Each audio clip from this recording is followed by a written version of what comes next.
All right, Matthew. Why don't you pull up your notes and let's talk about some of the cool new stuff that came out of Ignite.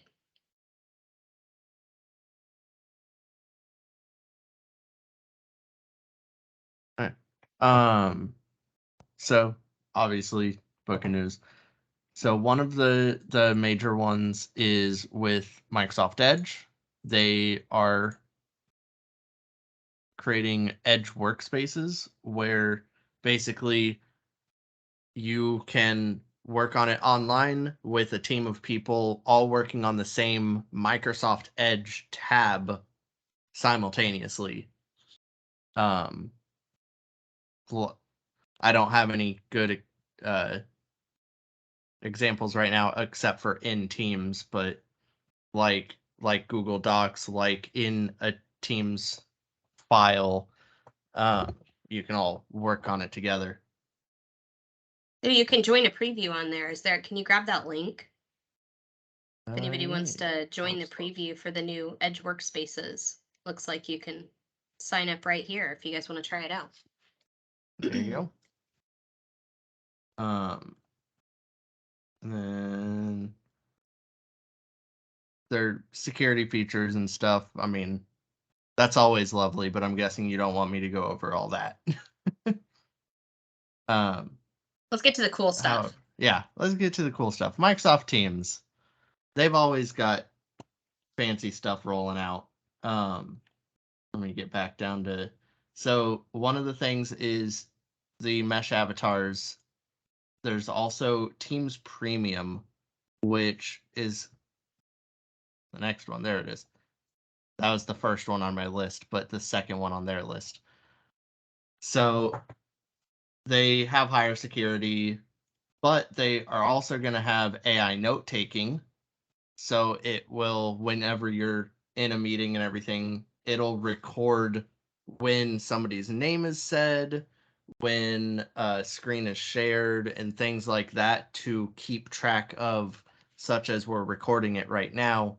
It'll keep track of it in the recording for people to be able to find later. And with that, you'll also get the team's recap, which will personalize it for as like a highlight for the person watching. If their name was said, it'll pull that into their highlight, stuff like that. So that's like all those people who ask about, hey, at the end of the meeting, can you send me a note that tells me what I was responsible for? It's going to do that for you automatically. That's kind of cool. Exactly.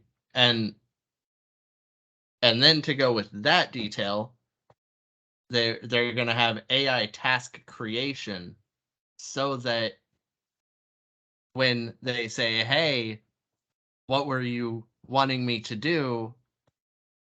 AI created a task during the meeting for that person. They said, "Hey, we need so and so to do this thing." And AI should be able to hear that and just make a task, which obviously then you can go and edit to your liking. But that way you don't have to worry about things getting just lost in the wind. And then as with anything good and decent, there will be more to be announced. Um, that's always the lovely phrase at the very end. Um, I know there's a lot of excitement around Teams Premium. I did drop the link in the chat if anybody's interested. I've talked to a lot of people from a lot of places and asked kind of their opinions on if they think that that might be something they would invest in. And I was pleasantly surprised to hear a lot of people really excited about it. One of the things that it does come within the license is the Teams Rooms licenses are going to be kind of bundled into that. And there's a lot of really neat features that are going to come in Teams Premium that I think are ultimately going to be worth the cost of the license. So that's pretty exciting.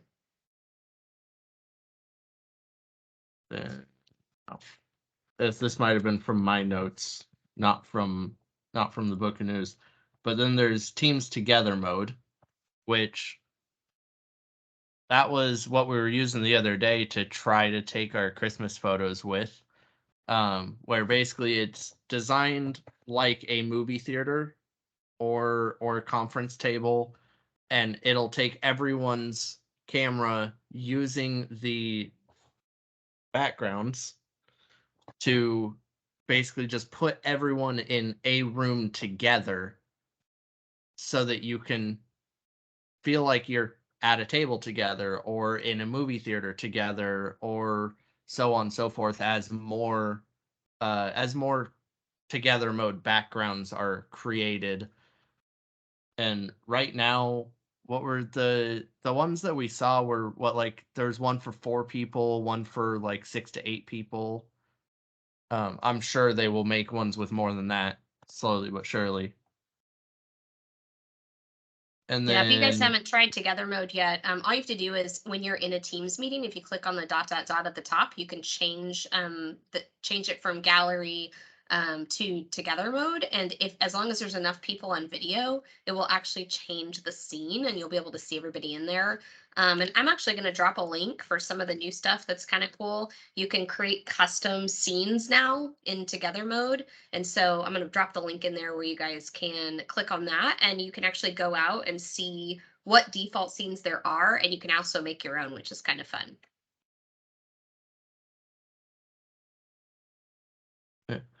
and I'm gonna pull this over here because it's a little bit from here and a little bit from my own personal notes, so I don't know fully where they all are in the book of news or in the roadmap, but I know that I have them.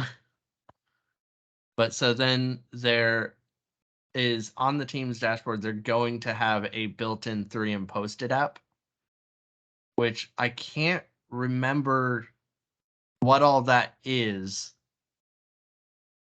but I remember it being something kind of like the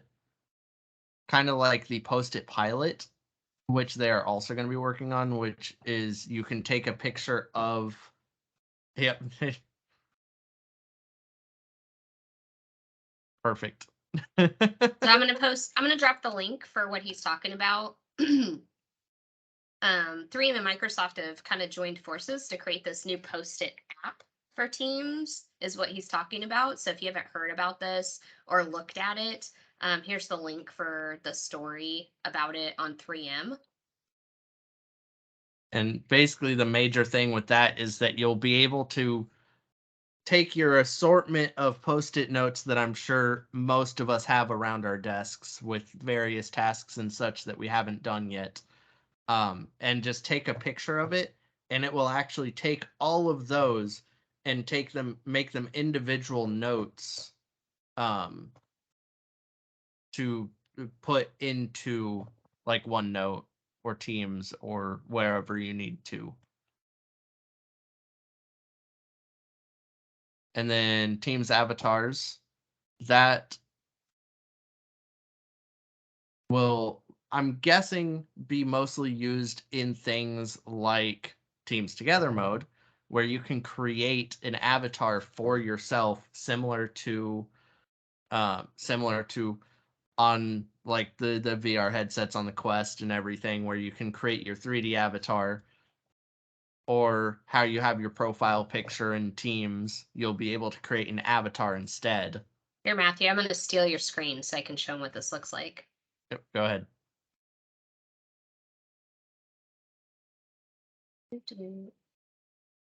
Come on, you can do it. Maybe. Maybe. There we go. Okay. Just didn't, for some reason, the button didn't want to click. So if you guys haven't seen this, this is a brand new thing that just rolled out, mesh avatars for Teams. So it's this idea that essentially, if you guys have participated in any 3D virtual types of applications, like I'm trying to think of, I mean, if you've been on any sort of VR headset and created an avatar for anything, it's the same concept. But Mesh is what Microsoft is creating. It's their 3D platform, and they're now allowing you to create a Mesh avatar for yourself.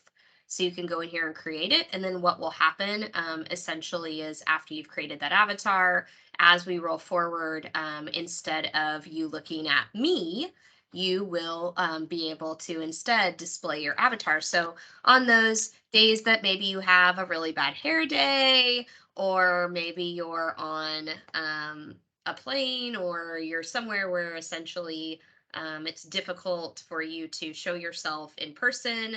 Yeah, alt space VR, you got it. Then you can see this That's what it's in the called, yeah. meeting instead of the real life person. So, I mean, there are definitely benefits to this in terms of, I know a lot of people are, nervous about showing themselves on camera for a lot of different reasons. Or maybe they have a difficulty in showing themselves on camera because of where they're at. Maybe they feel uncomfortable in the location they're at, or maybe you've got a bunch of kids running around behind you. Whatever that looks like, there's really good reasons for this to exist. So if you guys haven't read up on that, I dropped the link in the chat for that. Yeah, that's like the next step of what we currently have as the backgrounds. That's like the next step of that, because the backgrounds currently are I mean, you don't want to see my bedroom, you want to see me. And so the background is here to be a nice little touch, and that's a nice little addition to that, to where if I was having some crazy hair day, or if something was going crazy or whatever, I could pop on as my avatar instead that day. And Instead of hearing the voice of God just coming out of a speaker with initials on a blue bubble, that too. you can actually see a human face, which maybe it's not a real human face, but psychologically, we've definitely determined that it's better to see a cartoon human face than it is to see a bubble with no information. So it makes us feel like we're more interactive, I think, if we have some sort of something to look at. I see Hal's got a note in here. There's also some talk about making a mesh avatar from a photo. Yeah, I've seen some talk about that. I don't think there's anything in here on that, but I know there's been some chatter about some different things we can do with the mesh avatar and some of the cool stuff that's coming with it. So it's pretty If exciting. if you've seen the commercial or the videos or whatever of the guy who does all the different activities with his laptop and on a chest harness and a green screen behind him, and then he runs into people, or he's in a UFC match or in a hockey game or whatever, this would be a great opportunity for him to not be so visible. And because I know that I've got some friends like this, something that's nice, going back to the hair, is you missed your hair appointment and your hair dye is about to fade because you're somebody who likes to have bright red or bright blue or crazy colors or something. Avatar's hair colors don't change, or don't change over time. So that is one nice thing about them, is you Or if can you want have to whatever express hair yourself, color you want. you could express yourself in a virtual way and maybe, Mm-hmm. not have to change your hair color, but I think it'd be cool to have an avatar that maybe has blue hair or pink hair or something. Exactly. What do you guys think? What do you guys that are on the call, what do you think about, like, this whole avatar thing? Yeah, Angela's excited. I think it's neat. I I think would it brings try some it. I would Yeah? try it. Cool. It's I fun. think it brings some creativity into the mix. Due to a conversation I had earlier, this is definitely like starting to go toward the realm of like VTuber type stuff, where we have started having the technology to be able to pull it into the business world as well. The technology has gotten good enough to be able to pull it out of the entertainment and personal realm into the business realm. Is there a rollout date that they've for that stuff yet? When it's starting to roll out, preview or anything? I'm sure most is next year. I was just curious.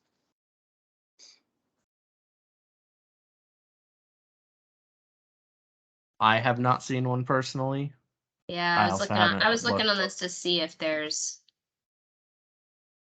I was an thinking that actual same. date. Yeah, from what I've seen from Altspace VR was that it was kind of limited on the avatar creation, but this one looks like it should work really well. And the nice thing about it being Microsoft based is that Microsoft already has worked on avatars for a very long time. They've been working on avatars since Xbox 360 days. So Well, they've had plenty of time to work on them and upgrade them and make them work as well as possible. according to this article on Microsoft News, it says the first half of 2022. So it says begins rolling out early 2022. So that's interesting. There's no I haven't seen it yet, so Okay. And it looks like the posted app is actually already available in the Microsoft app marketplace. yeah, it looks like there was chatter about it last fall that said it was gonna be in 2022, but I haven't seen anything yet, so I'd say stay tuned and probably sometime before too long. I know that Teams Premium is supposed to launch the end of the year and be available in I think February for those features that Microsoft was or that Matthew was talking about for the Microsoft Teams Premium. So it's likely that as that rolls out, it will bring some of those features with it. I will take back the screen again. All right, what's next on our list? So Microsoft Teams Phone Mobile. Basically, I'm sure everyone here has had at some point where they had to connect to Teams on their phone because they had a meeting while they were on the road. It was previously Operator Connect Mobile, but it is renamed as Microsoft Teams Phone Mobile, and they are working on making it more accessible, making it more efficient and work better so that when you are on the road or not at your computer and you just need to answer a meeting on your phone, you actually can, and it will work at least close to as well as on the computer, if not as well as. And they are working on being able to move across networks without having any hiccups as well, which is definitely a major one for while you're on the phone specifically. Yeah, I'm sure people on this call get on Teams calls on their mobile device occasionally. It was right there. I've noticed that over the last little bit, I can definitely say that like swapping the calls in and out, like from different devices, has gotten a lot more seamless, a lot easier, a lot more usable. Yeah, I like the way it says, do you want to switch or do you want to be on both devices? Yeah, I noticed that just when we were trying to do the Christmas photos.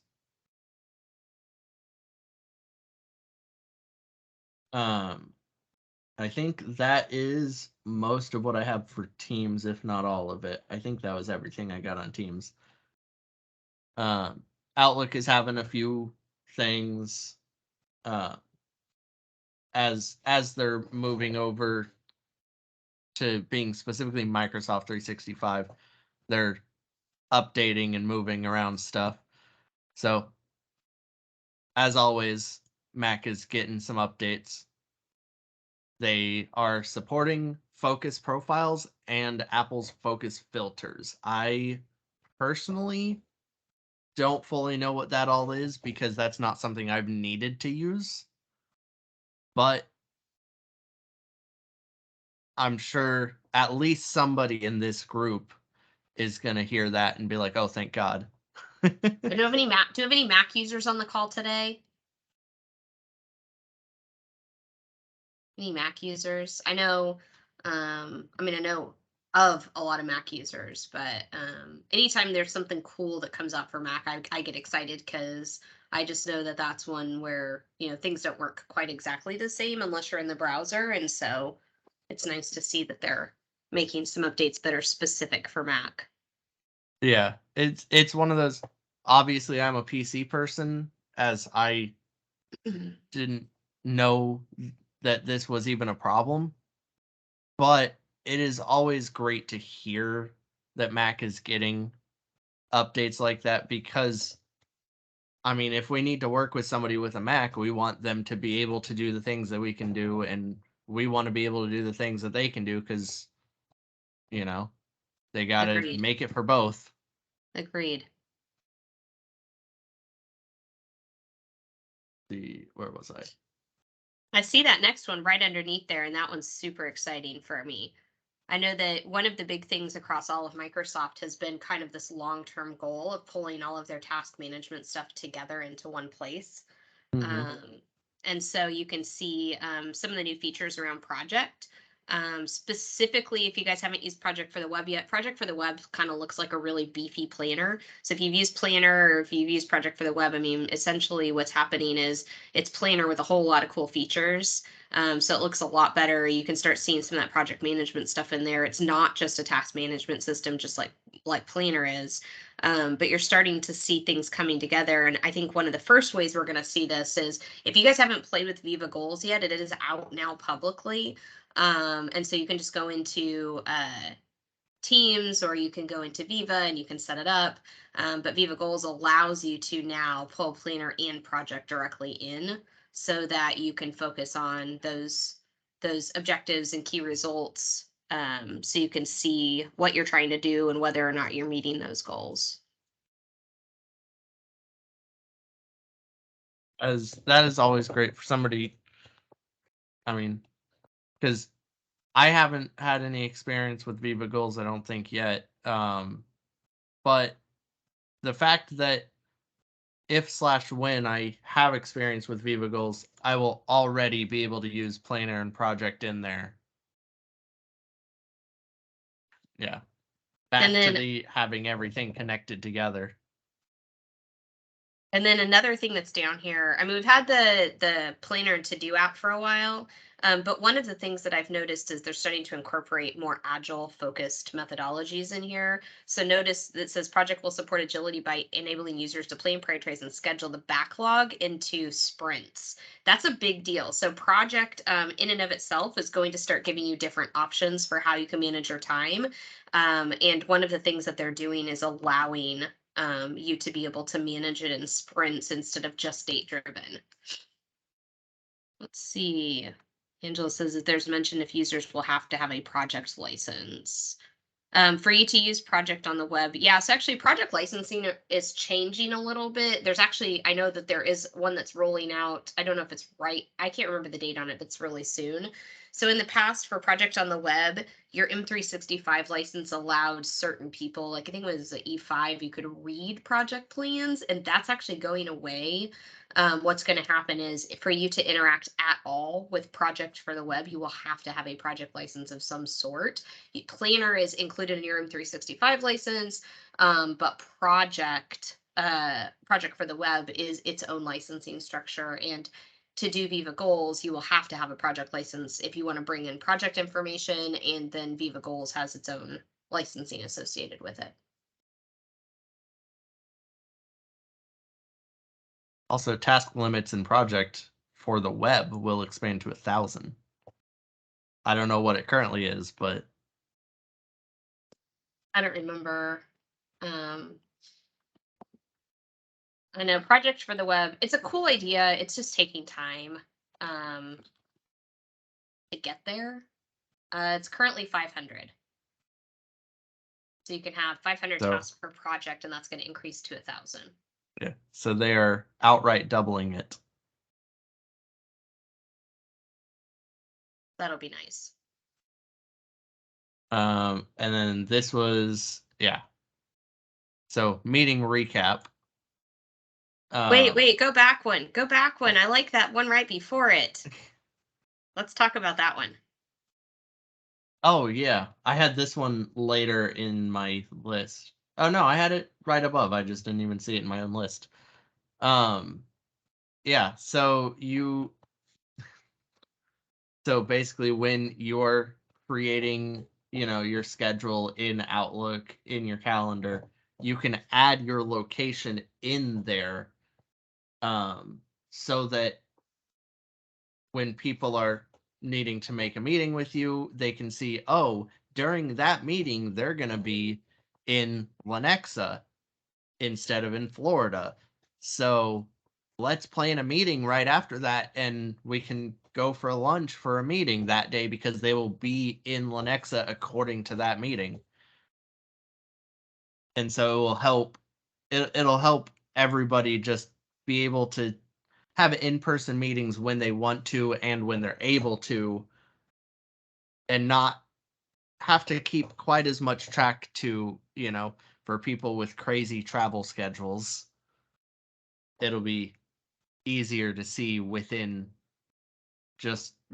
Outlook, which is already great at showing multiple calendars, let alone adding locations into that as well. Yeah. And so basically what this is an expansion on the work hours. So you've always been able to manage your work hours as in what time you are available for work, so that like when people are scheduling meetings and things like that, you would be able to know when people are available. This is an extension, and I threw the link in there. I know it's kind of a gnarly link, but I just grabbed it from Google. Yeah. But it's this set work hours location. What they're doing is they're expanding. So when you go into Outlook and you do the set work hours, now there's an additional, basically another field. So you can set your work hours. But like Matthew was saying, you can define where you're going to be, so that people can know if you're going to be essentially, for right now, in the office or not in the office. That's really where this is starting, is that, a lot of companies want to know, should I schedule a meeting room for 20 or should I schedule a meeting room for 5? And so this allows people to say, I'm going to be in the office during these hours and I'm going to be remote during these hours. It's kind of a baby crawl, walk, run to get us there. And I know, we haven't talked about places yet, but when we start talking about places, that'll kind of interact with us to really then determine not only whether or not I'm going to be in the office or whether I'm going to be remote, but actually where I'm physically going to be located. To Matthew's point is, am I going to be working in which city in which state? But the beginning of this, it's only available in Outlook Online. So, for you Outlook client people, I know you like your app on your computer. I do too. But I'm telling you, the new features, if you want to play with the new features, you got to get an Outlook Online, because it's all the Outlook for the web, Outlook Online stuff. It's where they're throwing all the new features.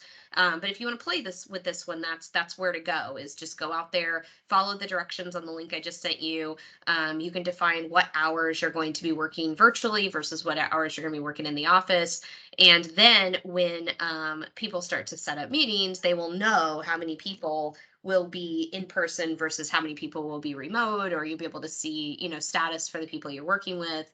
I just think this is like a super duper, not only cool feature, but so functional. It's just so super functional in helping people to really understand where people are going to be and how to schedule meetings and how to schedule rooms and things like that. It's just foundational to what we're doing every day in our businesses. So I'm really, really excited about this one. I've been championing it behind the scenes, and I've been really excited about it. And so I'm really looking forward to this one rolling out fully and getting people to use it on a day-to-day basis.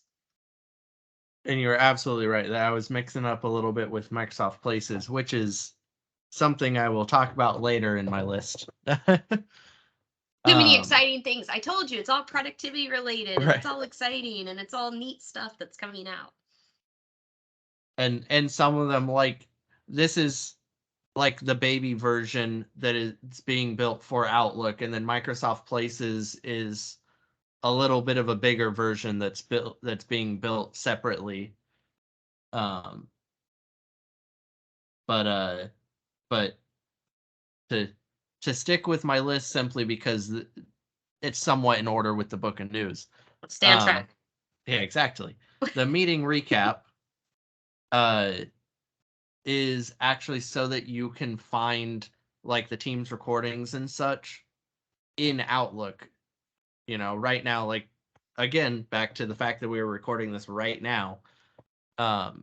Instead of having to go to Teams, finding the correct chat, finding, you know, where it is and everything, you just go to Outlook, go, oh yeah, it was that meeting we had on Thursday on this day, and you open that meeting and the recording link will be there for you, so that you can find it on the calendar a little bit. That's great. That's great. We're all on TV. That's awesome. I like that one.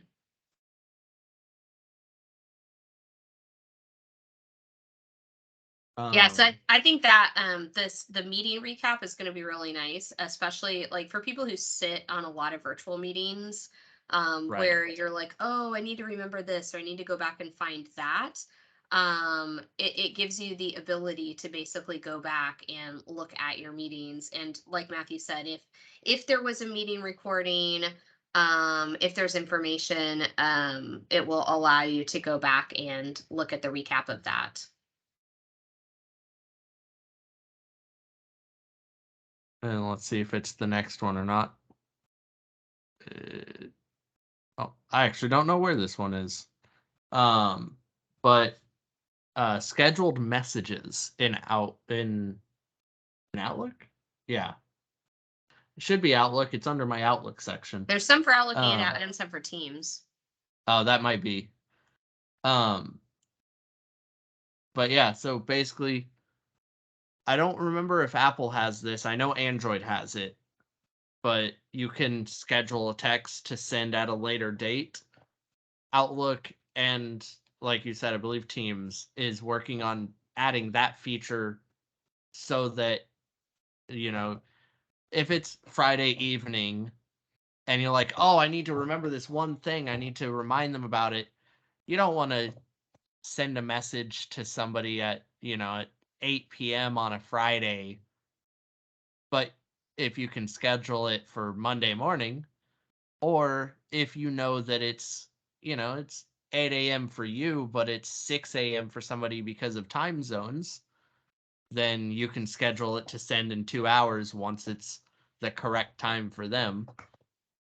Just allowing everybody to send and receive messages at a decent time, or if you just need a reminder, instead of setting a reminder meeting or sending an email that'll get lost, you can actually schedule that reminder for later.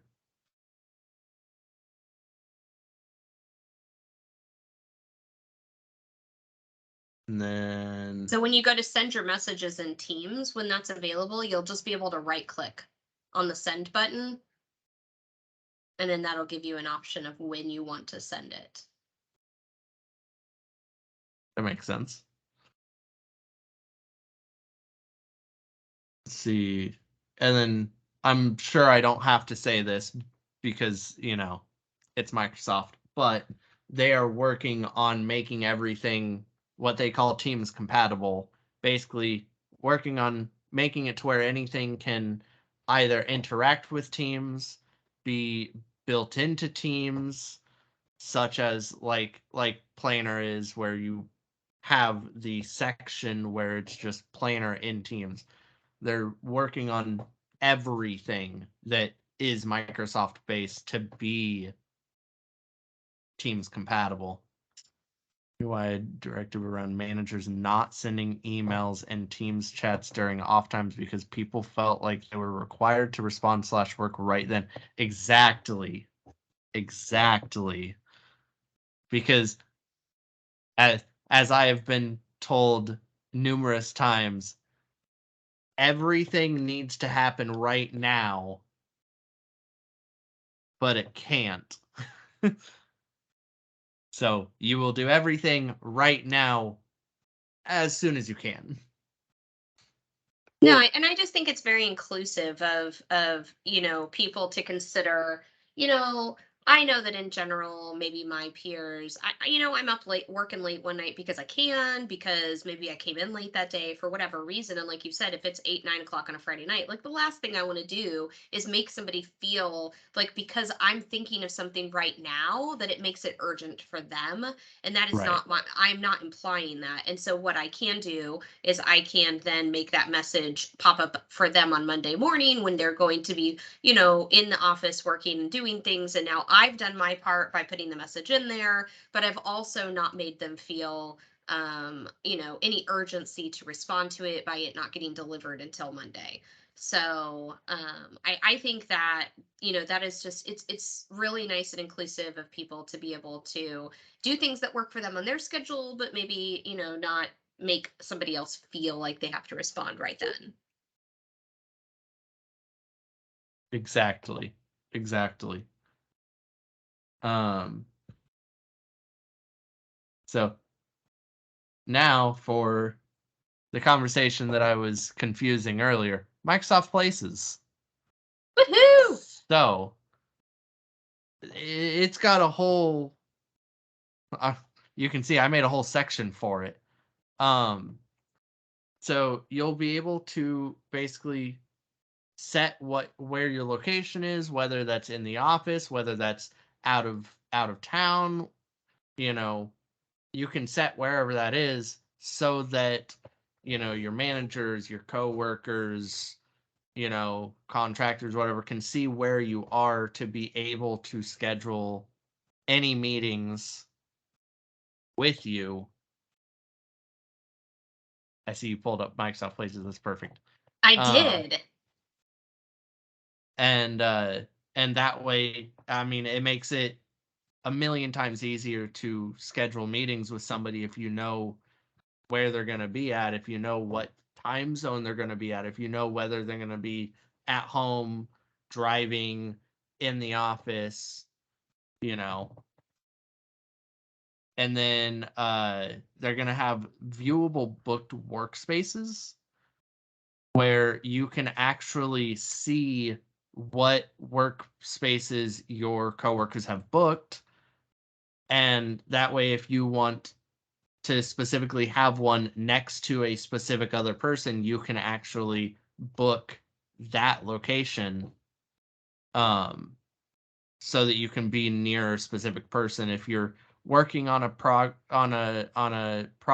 that so and so has experience with, then you can book the location next to them, and that way you don't have to walk across the entire building to talk to the one person that knows about the project you're working on. You can plan accordingly and be right next to them. I love You're all this feature of the serendipitous meetup. So, in the past, everything's been around like events and meetings and things like this.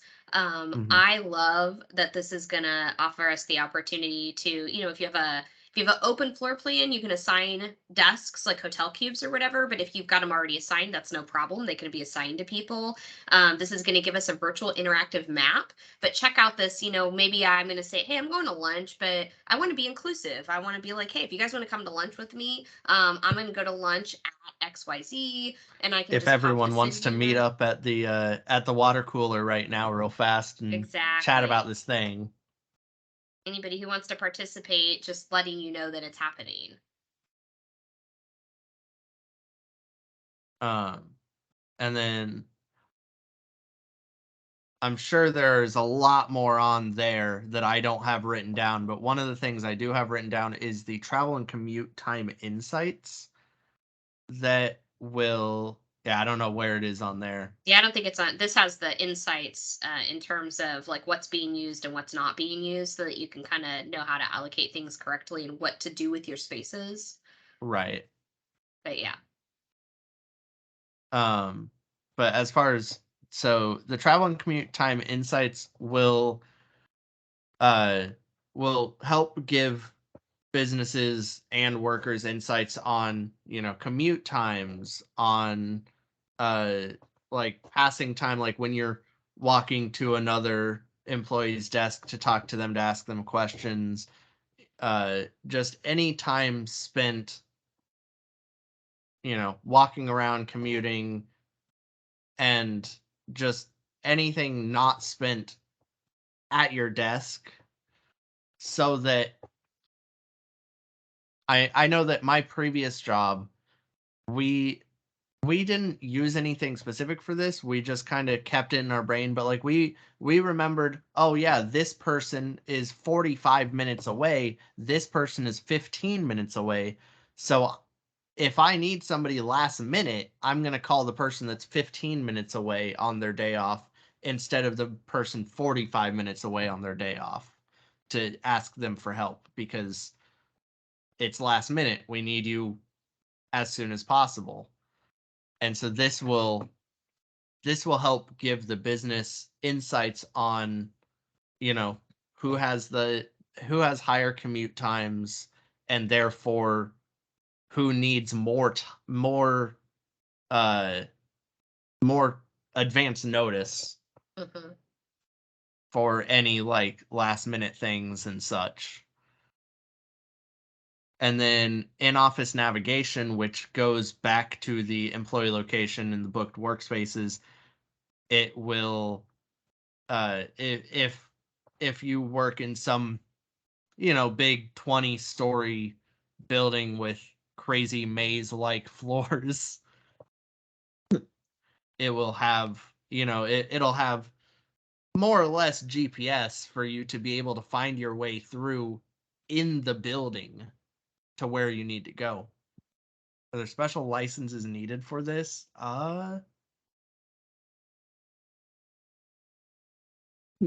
Not that I know of. I'm sure there will be. But I mean, yeah, this is Microsoft, so let's be really honest. I believe so. This is going to align with Teams rooms. I'm looking to see. Let's see if it tells us what the licensing is.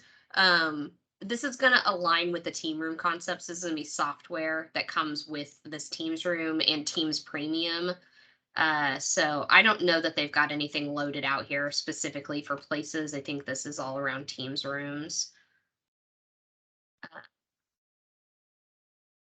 I don't think they've got anything out here posted yet for places, but I do know that it's going to be part of the Teams rooms lineup, but I don't know specifically what those licensing will look like. So unfortunately, I can't answer that quite yet, but I can tell you that between Teams rooms and Teams Premium, I know those have additional licenses. The fact that this is its own application and its own software, leads me to believe there will likely be some sort of licensing around it, but I don't know that for sure. They have not announced that information.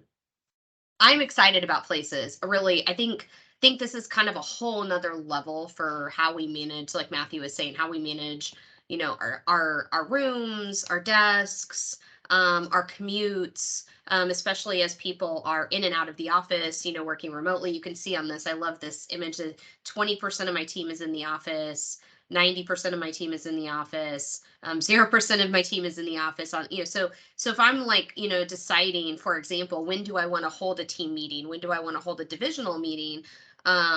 I can look and see when people are already kind of in general, and maybe I can try to target when a good day would be for me to work around that, because I already know that the majority of people are there. Also notice on here, there's a little tag that says this is an office day. So I know a lot of organizations, Jonathan was talking about this earlier, and a lot of the clients I work with are starting to move to the idea of we have in-office days, and then we have other days where it's optional. So you could say this is an office day. And then, obviously you would have a higher percentage of people in that day, but this gives you the insights to know what days would make the most sense for that. Jonathan, yes, this is the Microsoft marketing plan. Announce it, get people excited. Yep, and then announce the cost afterwards. You got it. Absolutely. You got it. I mean, you gotta get us ready to pay whatever price. And then we're solving a problem. We're solving a problem. Yeah, check it out. We have 1 million users. Now we're going to charge for it. Mm-hmm. That is the way. This is the way. I've spoken. I've spoken. All right, Matthew, what else you got? What's next? So I've Got a few got a minutes left. few little things I'll take back over. Okay, it's all Um, yours. These ones are just in my own notes from the actual Ignite event. But so they're they're working with Dolly 2, which is an AI art generator, and just making it work with SharePoint Designer so that you can custom build sites and images and icons and such for your site just on the spot. You can just type in what you want and you don't have to worry about being good at making art. It will do it for you. So if you guys haven't heard of the Microsoft Designer Initiative, this is brand new. You guys probably, I don't know if you've even heard about it. It's not even out yet, but guess what? You came to the right place. So here's a link if you want to jump on the wait list. So if you guys like Canva or you like things like that, Microsoft is rolling out this designer app that's going to allow you to do things like that. And like Matthew said, one of the things that you're going to be able to do with that is you'll be able to use this designer to custom create content for things like SharePoint. Woohoo! And And with copyright issues. Yeah, and with it being Dolly 2, it'll all be AI generated, and therefore the copyright will be through Dolly 2, and you can either do the free version where I think I don't remember, I looked at this all, but the free version, I think it has like a copyright where Dolly actually has it, but you can still use it for whatever. Or you can get the Enterprise, which is, I think it was like a couple thousand a year or something, and you get unlimited. Or no, this was a different AI art generator that I was looking at, but basically you get unlimited and you get the copyright for it and everything. Yeah, I was looking to see if I could find any cool things to pop in here, but I mean the sign up itself, I mean it's brand new. But if you guys just kind of look around at some of the new, I don't have any official Microsoft stories that I'm seeing right off the search I did, but if you guys look out here, there are stories from multiple places talking about designer and things like Dolly 2 and being able to come in and use this to create some pretty cool content. So that's exciting. Yeah. And Dolly 1 was a huge success. I mean, it worked beautifully, and then they took that and made it even better for Dolly 2. So it is surprising how well it works when you put in, some little icon that you want, 6-pointed star blue with yellow emboss. I don't know. And it's surprising what it'll come out with. It is amazing. And then going back to avatars, the Quest will actually allow Teams meetings in a VR space, which I did not read this anywhere. This is me assuming based on how Microsoft works. But if they're making mesh avatars and they're making VR Teams meetings, The writing is on the wall, guys. The writing is on the wall. And then your meetings are now going to look like this. Yeah, exactly. Exactly. And that, honestly, for a lot of people, that would be awesome. Like, I have no problem with being on camera, even on like some of my worst days, I'll be like, I'm here. But it would be amazing to have the ability to be an avatar instead on a day that I'm just not up to being on camera for whatever reason. Especially with the added VR space into that combined. Because especially then you really get the feeling of actually being there with the people. Here's a good article, a link to on one of the Microsoft blogs about the partnership between Microsoft and Meta. And one of the cool things is the ability to not only use the Quest for Teams meetings, but also one of the things that I've seen people use it for is being able to actually have like multiple screens on your desktops. So that like if you don't want to buy 5 monitors, maybe I'm traveling, maybe I'm in a hotel and I do need multiple screens, I could just throw my headset on, which is a lot more travelable. So I could take it with me, pop it on, and I could immediately have multiple screens in front of me virtually without needing to carry multiple screens with me. So there are definitely some really cool things that kind of come with that. And so with what Hal said about, yeah, once you have all of those things combined, that the Microsoft Surface, it's great, it's light, it does everything it needs to do, but it's not a gaming laptop. It's not designed to be a gaming laptop. And even gaming laptops get super hot when you start having more things running. But the Quest is a standalone VR headset, so it works without the laptop. And so you don't have to worry about it running everything else while you're in that meeting. Yeah, it's designed to take over the video, basically the video requirements for you during that, so that you can leave your computer to do what it's good at doing, which may not really be designed for heavy visuals and heavy display type things. But yeah, like you said, the Quest is designed for that. Exactly. Yeah, that is the thing it's designed for. All right, we got a couple minutes left. What's Yep. what else we got? I'll run through these really fast. These two actually kind of go hand in hand. So GitHub Copilot, basically when you're creating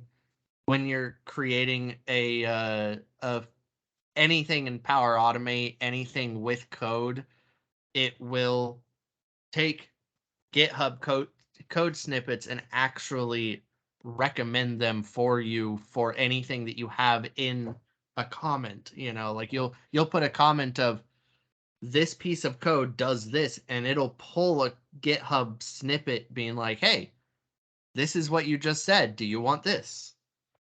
And then with that, Power Apps will actually, you'll be able to hand draw. Like I could just draw what Power App I want and take a picture of it, and it'll at least try its best to generate a Power App for you that looks like what you drew, which means that you don't have to sit there and place all of the items in because it just did it.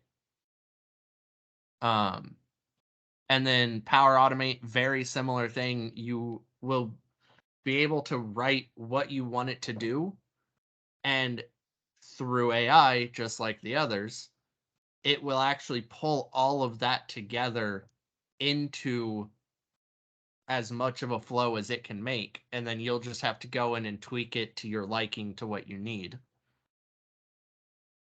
And as my final touch, that I just thought it was appropriate to be the last thing on my list, Microsoft Editor is being worked on. And what Microsoft Editor does is it takes very long documents and it converts them into short, fluent summaries, such as taking something like the Book of News and making it into a bullet point that I spent a very long time working on. And it'll do that for you. I thought that was yeah, if you haven't taken a look at Microsoft Editor, I went ahead and put the link in there for Microsoft Editor. Microsoft Editor is super neat.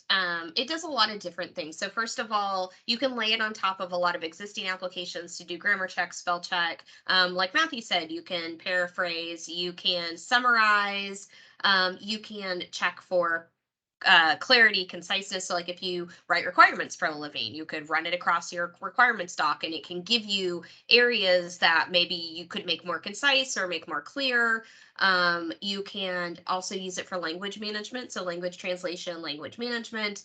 I was looking through some of the big things in here that are really neat, but you can put it on the web, you can put it on applications, but overall it just really helps you to have better skills in writing, but it also can be a little bit of a hack, a little bit of a little bit of a life hack, by running it across things and doing things like summarizing.